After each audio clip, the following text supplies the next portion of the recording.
This past weekend I went surfing, and it was the funniest thing. I showed my buddy Jordan how to surf, and it was great because poor Jordan, he had no idea what he was getting himself into, and he was paddling and struggling, and he looked ridiculous. And by the time that he finally got out to the water, the waves had totally smashed over him over and over again, and it was just unbelievable. And so what happened was he finally comes out towards where I am, and I'm already sitting, relaxing, laying on my board, having a good time. And he comes paddling, and he has this whole thing of seaweed right on top of his head, and he had no idea. And I keep saying, nice haircut, nice haircut. And he's just like, thanks. And he just didn't understand it. And all of a sudden, two other surfers like started laughing at him, and he was just like, oh my goodness, I have seaweed hair. And so we just like started laughing, like all kinds. And then what happened was I pushed him into a wave, and that was great, and he got up.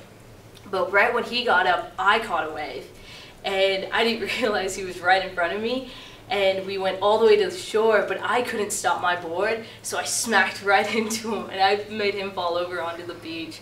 And we were giggling and laughing and just having a really good time. And then I ended up actually cutting my foot, and it really sucked. Like, it hurt so much.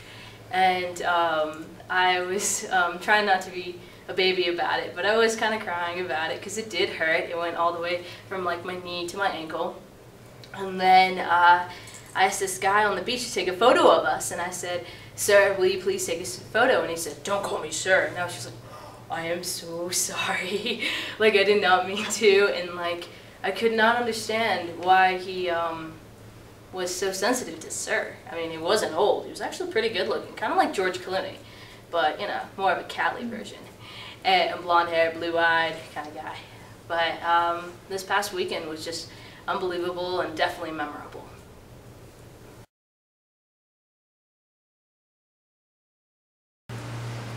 It's funny, you know, I've got everything I ever asked for. I have this gorgeous husband, the man of my dreams that I wanted ever since I was 15.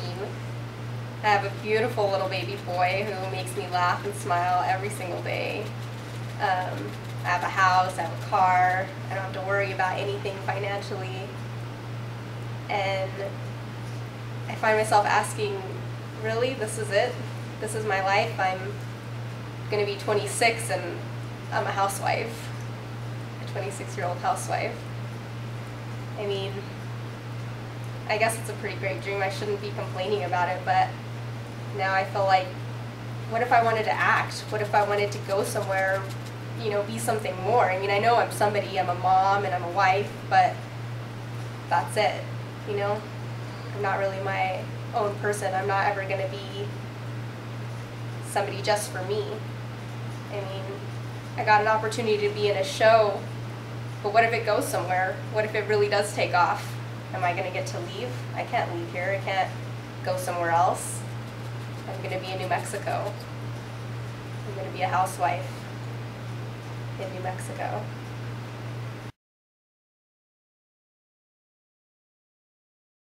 I was approached by a teenage girl. She walks up to me and she says, "I really hope this guy isn't getting on my aircraft. He looks like a terrorist." Now, it's maybe 2-3 weeks after 9/11, so you would expect people to be a little on edge. But this guy was Hispanic, and obviously Hispanic. The only thing that was remotely Middle Eastern about him was that he had dark hair. When I was growing up, I was raised to believe that in my time, or maybe in my lifetime, we'd be able to stamp this out with prejudice, hatred, discrimination against someone because of their height, because they're too short, they're too fat, because of their sexual orientation. But what this said to me when this young girl approaches me is that this will live on from generation to generation with no end in sight. It just really made me sad, because I started to think, if we can't get rid of this, there's always going to be the possibility of another 9/11, maybe even something worse. I don't know, it just made me sad. That was probably the first time I lost faith in people, and faith that we could change the world, that we could actually make this a little bit more peaceful, a little bit more better. Well, I don't know, that's pretty much just my saddest memory of 9/11.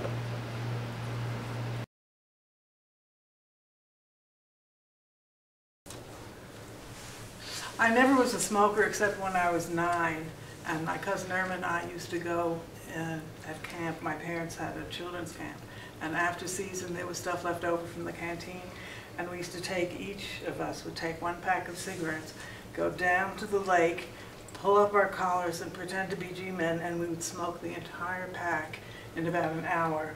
But we didn't inhale, so that was okay. But nobody ever caught us. We used to run around in the fields after that to get rid of the smoke. And one time, when my grandmother was putting us to bed, she pulled down the covers and there was a pack of cigarettes under my pillow, and I said, how on earth did that get there? I don't know. And I thought for sure she would tell my parents, but she didn't. But on the way home from this week at camp, my cousin Irma, who was she never could keep a secret. Her father was a smoker, and he stopped. He said, "Do you want a cigarette, Irma?" And she said, "No, thanks, not now." And he absolutely stopped the car. And when we got home, my parents and I, the phone was ringing, and my Uncle Murray said, "Do you know what your daughter Sherry is doing?"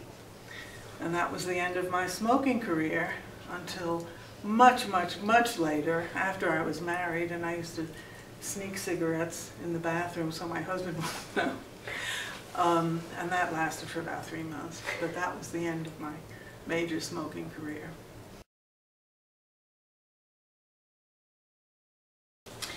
So when I first started work, I saw this guy, and he was so cute.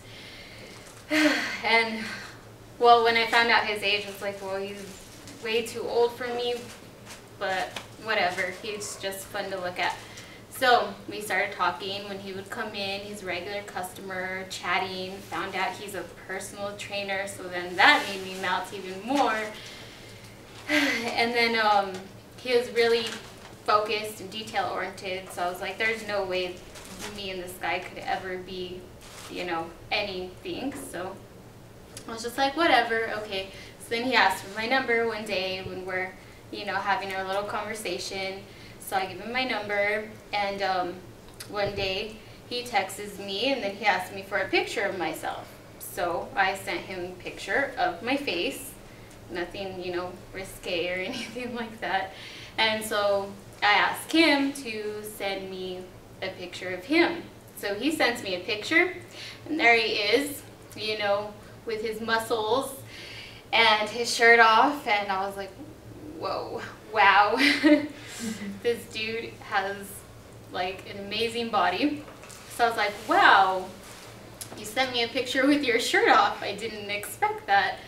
And he's like, well, that's the only one I had. So I thought that was funny, that's the only picture he had. Turns out, the day that I get this great picture of this great looking guy that's regular customer at my work, I end up losing my phone. Oh. So, sad story. I don't have a picture anymore, so no eye candy.